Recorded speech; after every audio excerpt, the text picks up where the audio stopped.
let's meet our first guest, Mr. Malcolm X, the leader of the so-called black supremacy movement, the Muslims, and that's spelled M-U-S-L-I-M-S. Yes, sir. And I understand that all of the members of the Muslims have the last name of X. That's correct. And why is that? Well, the X actually identifies or distinguishes those of us who are followers of Mr. Elijah Muhammad from those who are not. I see. And it also exits us from the usage and the identification and the connection with the slave names that were given to our people during slavery time by the slave master. I see. And it will stand until, as you know, Mr. Muhammad, our leader and teacher, he received his name from God. And those of us who follow him will receive our names. There will come a time when we will receive our names, just like the Bible says in the last days that God will give the lost sheep or the lost people names out of his own mouth. And we feel that we're living at a day and in a time when those biblical prophecies will reach their fulfillment here in America. Mr. X, I have no argument with your wanting to call yourself X or Y or Z or anything, and I respect your motives, but Shakespeare said, what's in a name? What difference does it make? Sir, when you say what's in a name, black people here in America who have gone into Mississippi using the names Smith and Jones and Murphy have encountered serious barriers which immediately were eliminated when they used names such as Sharif, Hassan, Biyah, and things of that sort.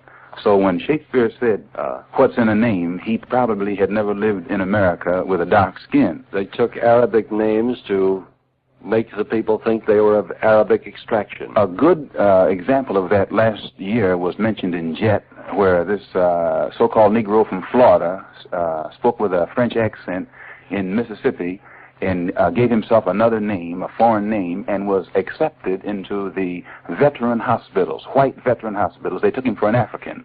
Right. So there's much in a name. And I understand. Yeah. Mr. X, I said in introducing you earlier that your group has been charged with being anti-white, anti-Semitic, and a kind of black Ku Klux Klan. Now, you've heard that charge before. Yes, sir. And what is your answer to it? It's nothing could be farther from the truth. First, when you introduced me as the leader of the black supremacist movement here in Harlem or here in New York, that in itself, too, is incorrect. I'm Mr. Elijah Muhammad's minister to the New York Muslim area. And he is the spiritual leader and teacher of all of the Muslims. And in fact, he's the spiritual leader and teacher of the fastest growing group of Muslims in the Western Hemisphere. And here in the New York area, I represent him. I'm his minister. Where does the word Muslim come from? The word Muslim is an Arabic word, which means, it comes from the word Islam. Islam is the name of the religion that means complete submission to the will of the divine supreme being. And Muslim means one who has submitted himself to the will of the divine supreme being. Now, what's the difference between a Muslim and a Muslim? Muslim is only the anglicized pronunciation and spelling of the Arabic word Muslim. I see. Then it is the same thing. Same thing. It's like if you were in Georgia, you'd say horse, and in New York you say horse. I understand. Same thing. Now, where do the charges come from that you are anti-white? I think that comes from people who lack the proper understanding and who have failed to do research. I think that some people who are bigoted and narrow-minded create the phrase, and others just follow suit by parroting without actually looking into what Mr. Muhammad is teaching and what he is doing.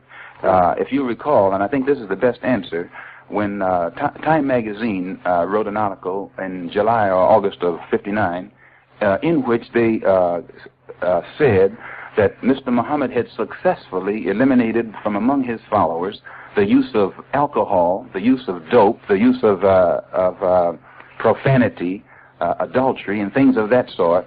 But then at the same time, they turned around and accused him of teaching black supremacy. Now, mind you, they credited him, without realizing it, with reforming the morals of the so-called Negroes, and then in the next breath, they accused him of black supremacy. In the same article, they pointed out that the police chiefs in Los Angeles and across the country marveled at the degree of discipline and obedience and respect for the law that existed among his followers. And at the same time, they said that this is what worries the police department. Why, that's absurd.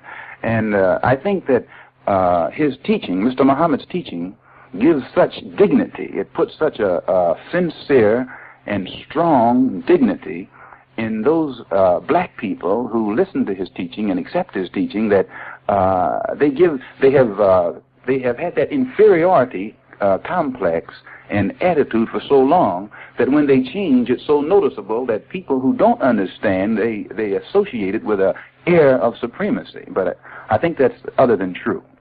Malcolm X, the Chicago American, on February 22nd, said that your leader, Elijah Muhammad, wants to unite the darker races in exterminating the white race. I think, sir, that the same, and this is the same writer who wrote that didn't even take the time during the convention. We had a convention 3 days at that time. That writer didn't take the time to come to the convention and listen for himself what Mr. Muhammad is teaching or what he stated his aims were. I think had he done so, that he would have written that article other than the way he did. Do you or your organization receive funds from the United Arab Republic? That's another thing that could not be farther from the truth. We receive funds from no one, no outside government other than right here. We receive funds from ourselves. All of the finance, all of our projects are financed by so-called Negroes here in America who believe in Mr. Muhammad's program. You keep saying so-called Negro, Mr. X. What do you mean by that? Yes, sir. I'm glad you asked me that, too, because when you ask a person his nationality and he says German, it identifies him with a nation called Germany.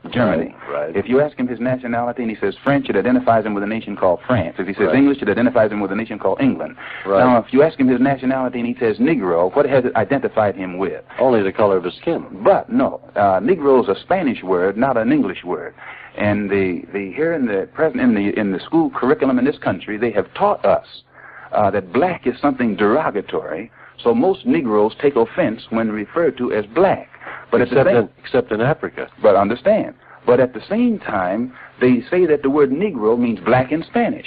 And they say that if Negro means black in Spanish, then all of the black Spanish-speaking people in South and Central America would also be called Negroes.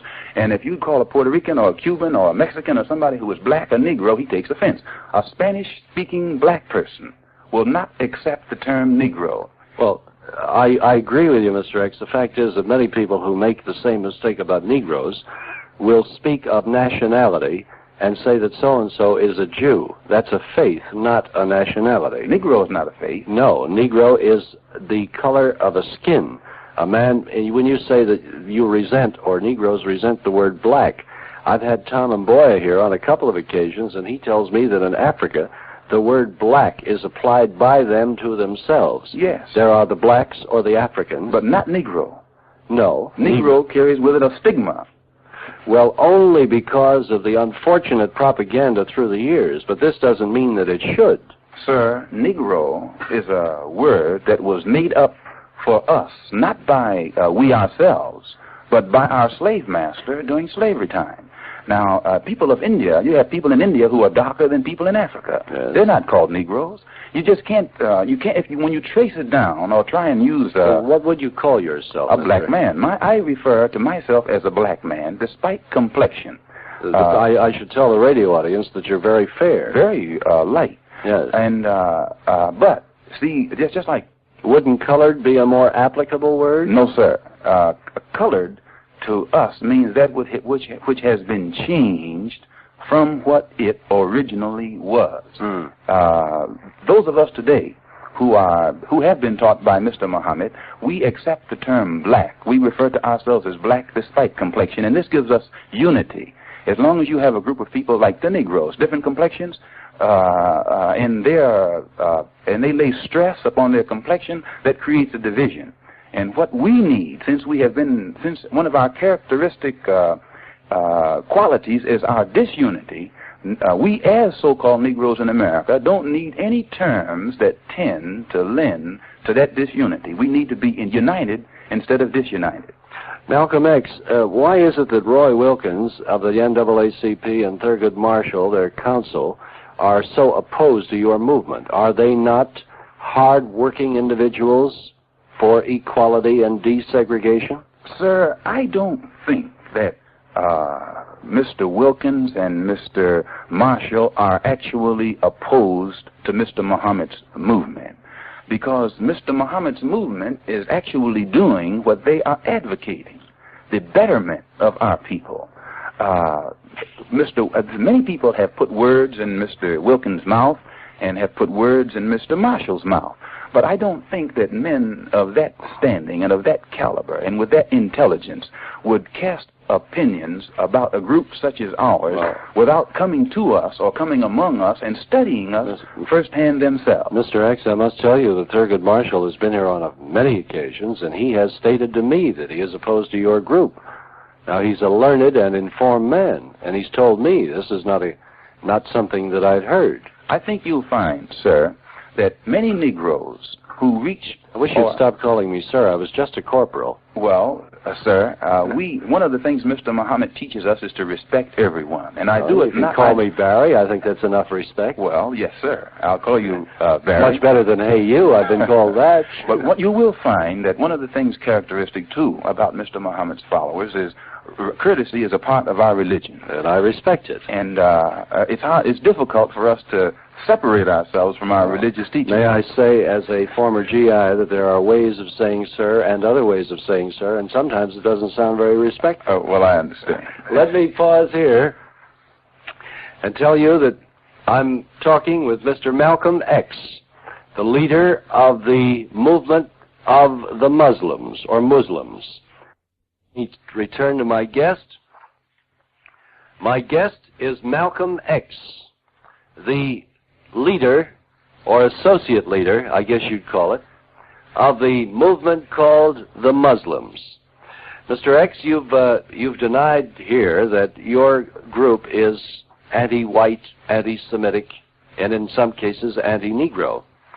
A colleague of mine and an old friend, Mike Wallace, last summer showed some films of your local rally, and he charged then that you have a stormtrooper type operation, and that your leader, Elijah Muhammad, has a bodyguard of the elite troop character. Is that so? I wouldn't say that we have a storm. Before you go to that, so you asked me about Thurgood Marshall and Wilkins. I would like to make a comment. Go ahead. Number one, it hurts me if they said what they did, which I've never heard it, but it hurts me whenever any so-called Negroes like that speak out against us, because we think that black people have enough enemies today fighting to make the mistake of fighting each other, fighting among themselves and fighting each other. And I'm very reluctant to make any statement against any so-called Negro today who even professes to be fighting the battle for justice for the so-called Negroes. If they want to attack us, they're free to do so. But we find that we have our hands full enough fighting for justice for the so-called Negro to spend time fighting Mr. Marshall and Mr. Wilkins.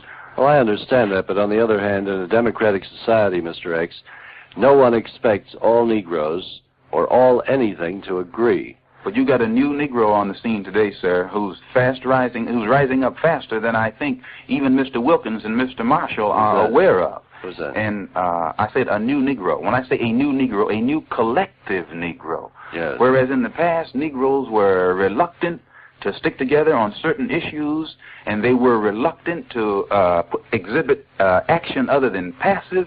Today they'll try it passive if passive will work, and if passive doesn't work, they resort to what will work. What do you mean by what will work? Does that mean violence? No, sir. Because I would not want you to think that the followers of Mr. Muhammad are people of violence. But when you stop to think, sir, who does Mr. Wilkins speak for? Who does Mr. Thurgood Marshall speak for? If Roy Wilkins and Thurgood Marshall combined advertised the fact that they were going to give a lecture or a speech Saturday afternoon on 125th Street and 7th Avenue in Harlem, they probably would be lucky to get 1,000 people. If you advertised the fact that Mr. Muhammad was going to speak at that same place, you couldn't get within 4 blocks of the place. This is facts. Now, well, Mr. X, to use your very analogy, I'm sure that if Hitler was around, he'd draw a pretty big crowd too. I'm surprised that a man of your intelligence and experience would use the name Hitler in the same breath. No, but you've told me about the crowd. Sometimes, you know, the public is not always right. Well, then who speaks for who? This is the thing. If Roy Wilkins is the spokesman... I assume that Roy Wilkins and Thurgood Marshall speak for all of the paid-up members or contributors of the NAACP. Now, I don't know what that number amounts to. Yes, sir. But people that contribute to an organization obviously believe in it, yes, and they represent these people. I don't think Roy Wilkins ever said that he speaks for all the Negroes of the United States, and I know Thurgood Marshall not only professionally but personally.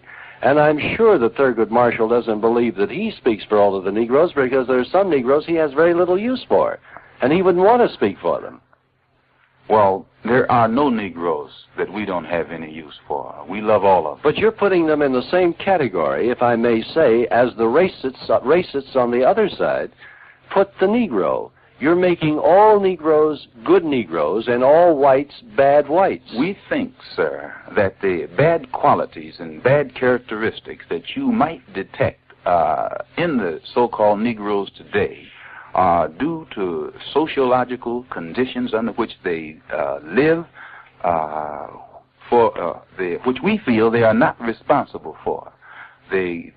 Most of the faults that you find, faults of drunkenness, faults of dope addiction and things of that sort, we don't feel that the Negro in America, is having undergone 310 years of slavery, during which time he was stripped completely of his culture and anything that would give him dignity or racial cohesiveness to the point where he would want to stand up, only under extreme circumstances.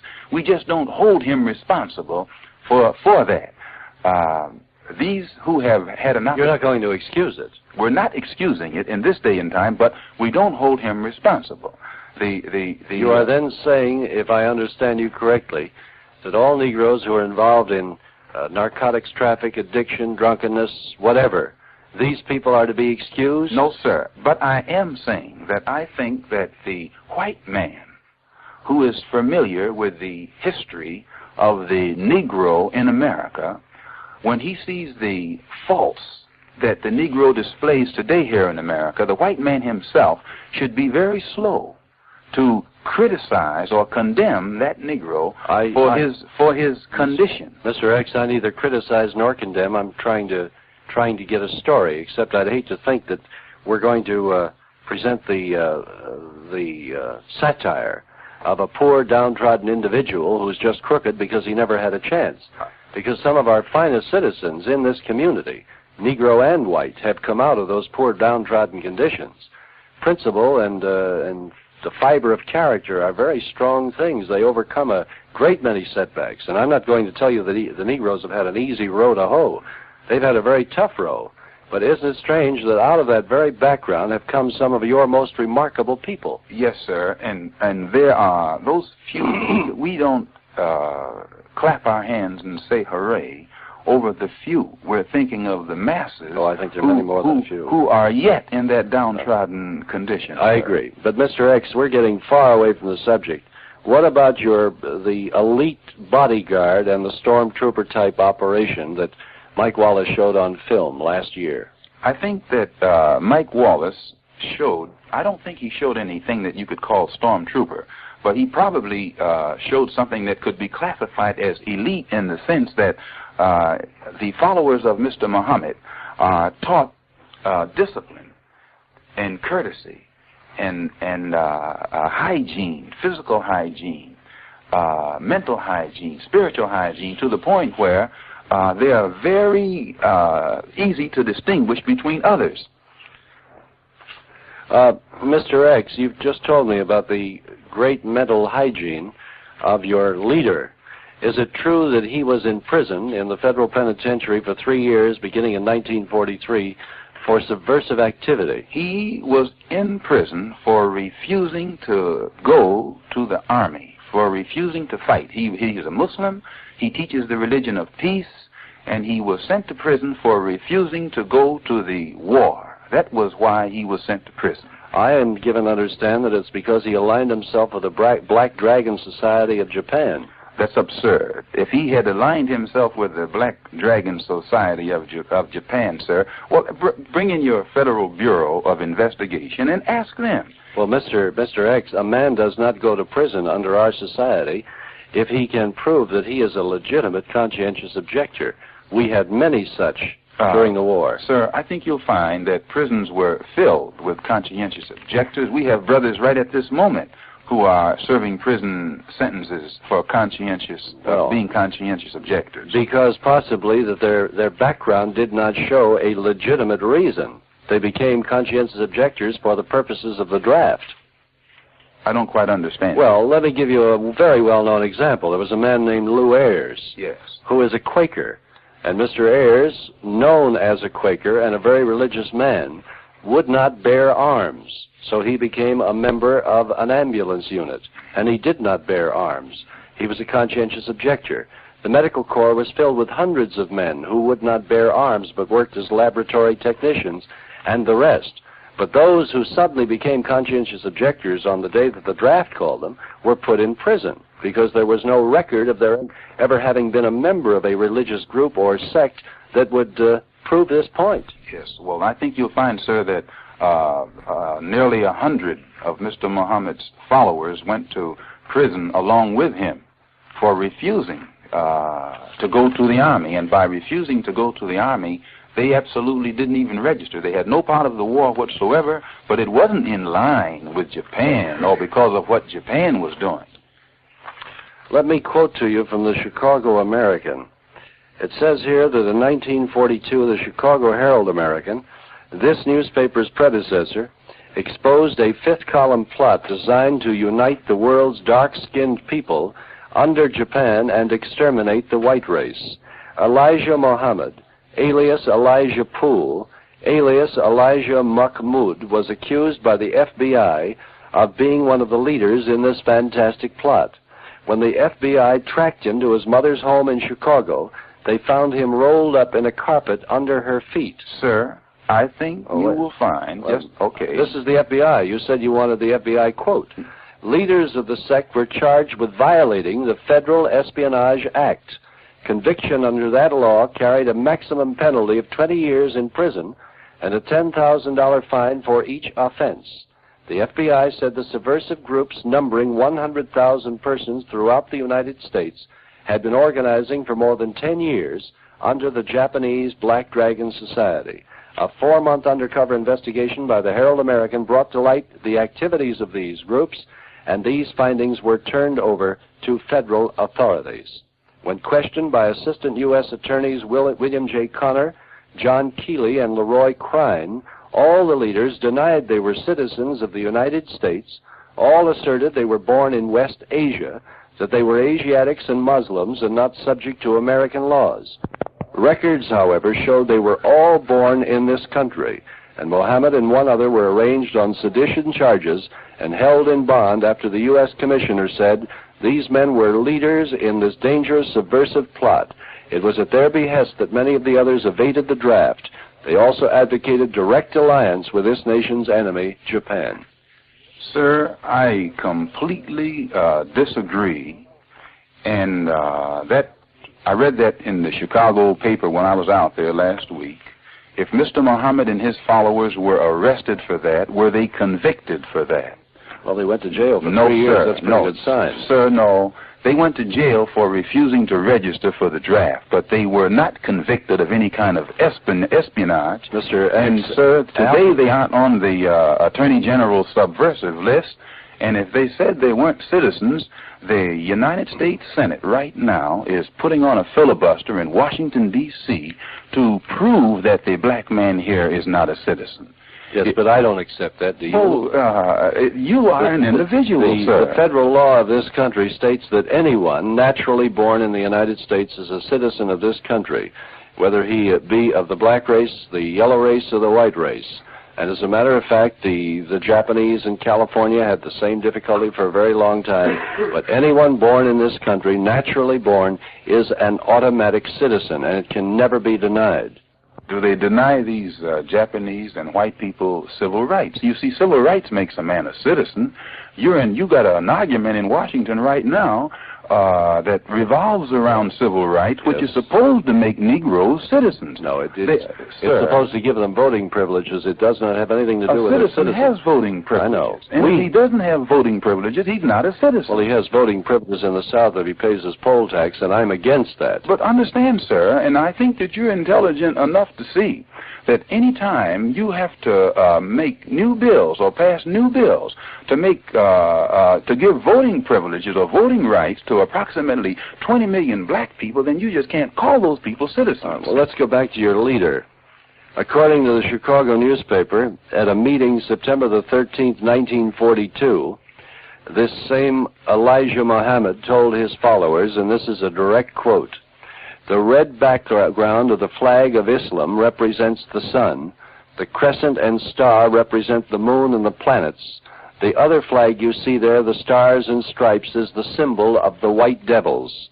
There is only one flag for us, and that is the flag of Islam. See how it compares with the Japanese flag of the rising sun. The reason for the likeness is that the Japanese are our brothers. They're the only ones who can give us justice, freedom, and equality."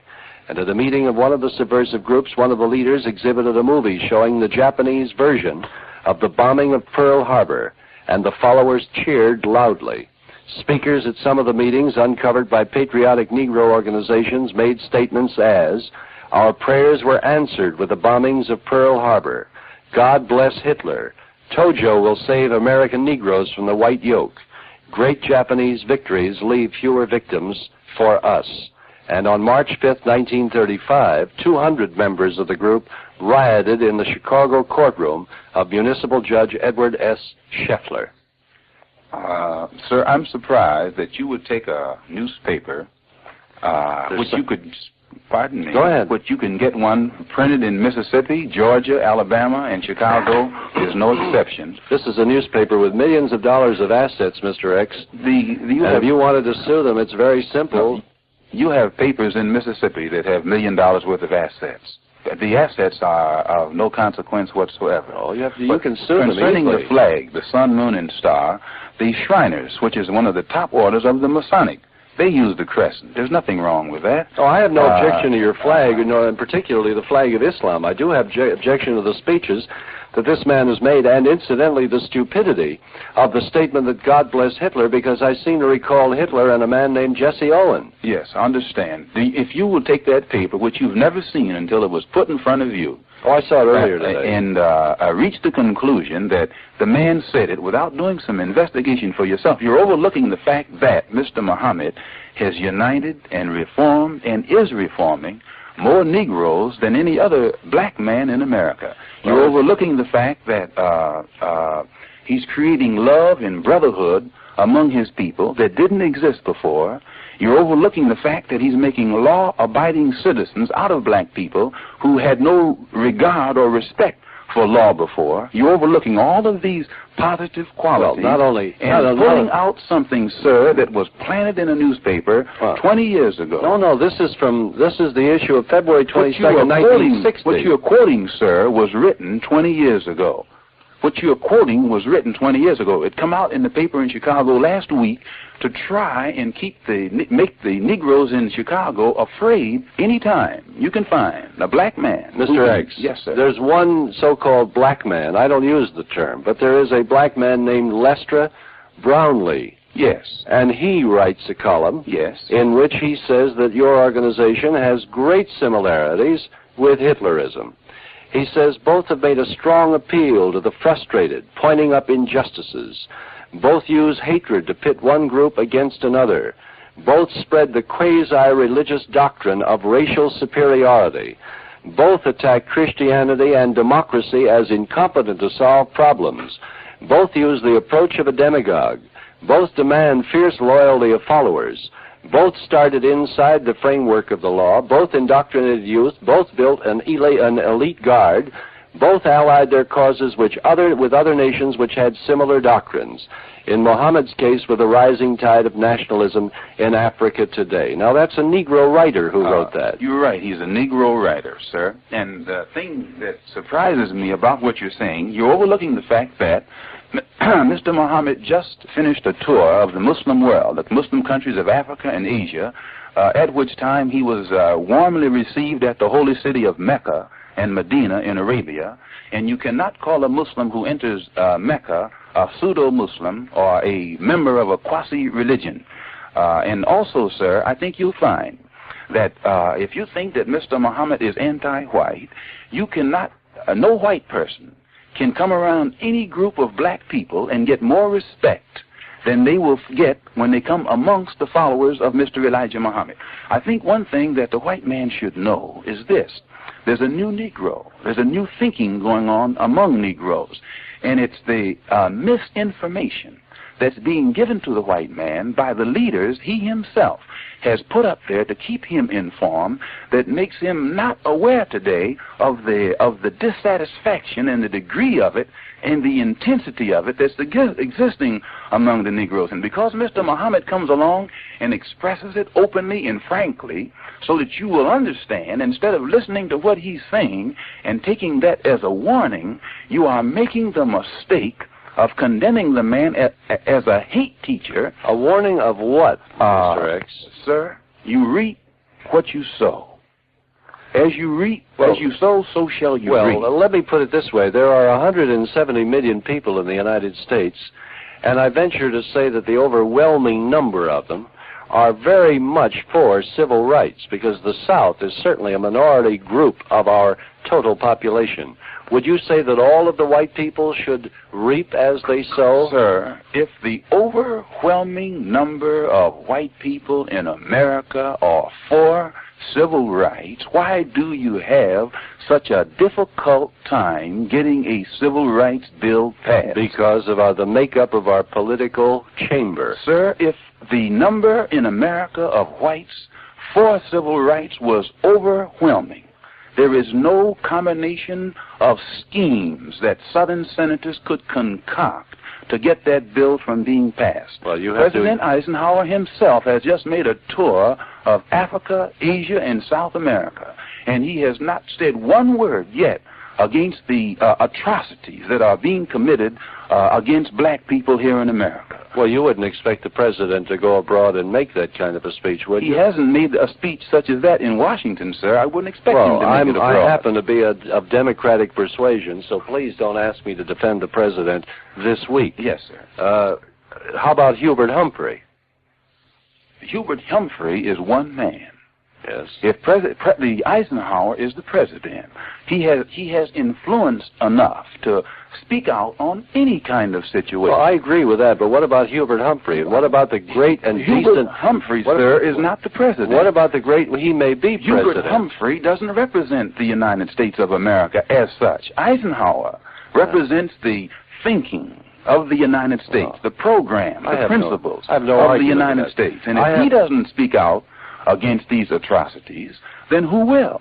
Mr. X, let me ask you this. Aren't you building, in your way, a black supremacy group just like the Ku Klux Klan has built a white supremacy group? What's the difference? Sir, I think that as a white man, you yourself should use or exercise caution in referring to any black group in America in the same breath with the Ku Klux Klan. The Ku Klux Klan was set up and designed to uphold white supremacy. Rightly or wrongly, yet that's what their program is. Now then, we represent a group that has been oppressed by whites for 400 years.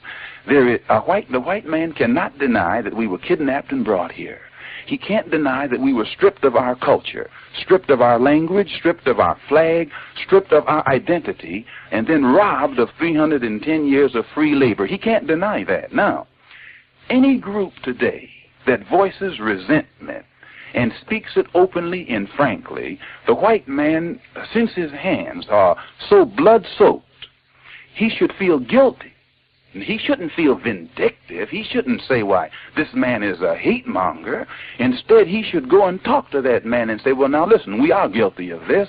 What can we do to right things? What can we do to correct things? And especially in light of the fact that the senators will stand up on the floor of the Senate and say some of the most outrageous things about the black man in America, and not one time on your program even, sir, would you accuse McClellan, who received an award recently. Oh, you haven't heard this broadcast I regularly. listen to you. I admire your outspokenness. Senator McClellan has had a couple of lumps on this microphone, and so have all the Southern senators. You'd be surprised how many white people agree with Mr. Muhammad, and I mean intelligent white people who are not what you call bigots, but who are open-minded, both Democrats, Republicans, and otherwise. Well, if that's the case, then I suggest you form a political party and run candidates. And so I would like to say, if you allow me, that one of the things that has caused so much unrest, and is going to cause worse unrest, is this integration thing that they're trying to put across, and which the masses of... Mr. X, I'm terribly sorry. We have to break for the midnight news on Radio WMCA, and we'll be right back.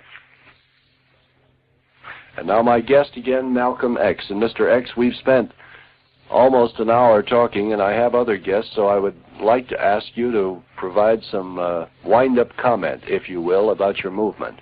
Yes, sir, I think, sir, and I really appreciate your allowing me to say these things, because I think that if the white man had a better understanding of what Mr. Muhammad is actually teaching and doing, that there would be no disagreement between him and us. But, Mr. X, the federal government obviously knows what he's doing. I think, sir, that you will not find us on any government subversive list. No, I'm talking about his jail term. You will find also, sir, that I don't think it's a disgrace for any man to have gone to prison because he felt that fighting was other than religious. And I think also, sir, you'll find... And if you think that Mr. Muhammad is not expressing the views of many, many, many masses of Negroes, I would advise those who listen to this to write into you and let you know how they feel. All right. And I think that it would be better representative. You probably would be more receptive to what your audience had to say than what I say. Mr. X, you tell me that you've listened to this broadcast a great many times. We had a lot of people in this country that thought McCarthy was a kind of an elevated political figure, and they wrote to me too. You know why I think that most people misunderstand? They don't realize the actual essence of our religious interpretation. When we look at Mr. Muhammad, we look at him as Moses. We look at the Bible. I can't recall the Bible saying anything about Moses having an elite troop of guards. I think you'll find, sir, that Moses was a person who came to separate his people from the slave master. Moses didn't advocate integration. Moses advocated separation. Did they march? Moses was a man who appeared to slaves, and his mission was to separate those slaves from their slave master so God could destroy the slave master.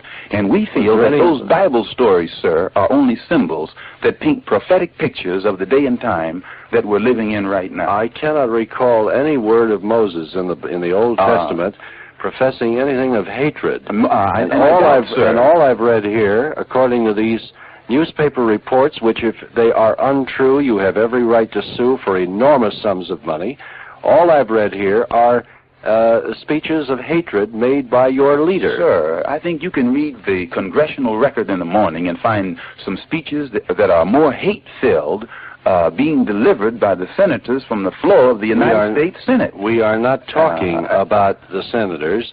And while I'm on the subject of the Old Testament, I would remind you that it was Moses who fled from the Muslims, his slave masters. No, sir. I think you'll find that in those days, Moses and first, number one, we don't even look at the thing as literal, but a symbolic story referring to today. That this is the story of the house of bondage represents America. The Hebrew children represent the so-called Negroes. Moses in that day represents Mr. Muhammad here in America today to us. And we feel that that is a warning just as Moses' job was to warn the slave master that it was time for God to bless his people, Mr. Muhammad's job here in America today is to warn the white man. Not condemn him, but warn him. Warn him of what? Warn him that as you sow, so shall you reap. The word warn has an ominous sound. You mean that for every Negro that's been lynched, a white person will be lynched? I think you'll find, sir, that the law of justice is, and God is a just God. If God visited the slave master in Egypt for what he did to the slaves, and he visited the slave master in Babylon for what he did to the slaves, if you look at that and see how God worked in the past, and you don't think he's going to work the same way today, then I think that it's foolhardy. I am simply on the record against anyone who preaches hatred, sir, and I believe that your leader preaches hatred. I don't think you really feel that, sir. I do believe I it. really don't. I don't believe in black supremacy any more than I believe in white supremacy. I don't believe in supremacy of anything except the Almighty. And I get very nervous about people who stand around and try to build us up so we're ready to march. Sir, God is considered supreme because he was first and will be last. His people are also considered supreme because just as he was first and will be last, they were first and will be last. That which is first and last is supreme. I was neither first nor do I expect to be last. I thank you for coming I here. thank you, Mr. Gray. Ladies and gentlemen, Malcolm X of the so-called, it's been described as such, the black supremacy movement, the Muslims. Their leader, Elijah Muhammad. We've spent more than an hour on this discussion. We have many guests.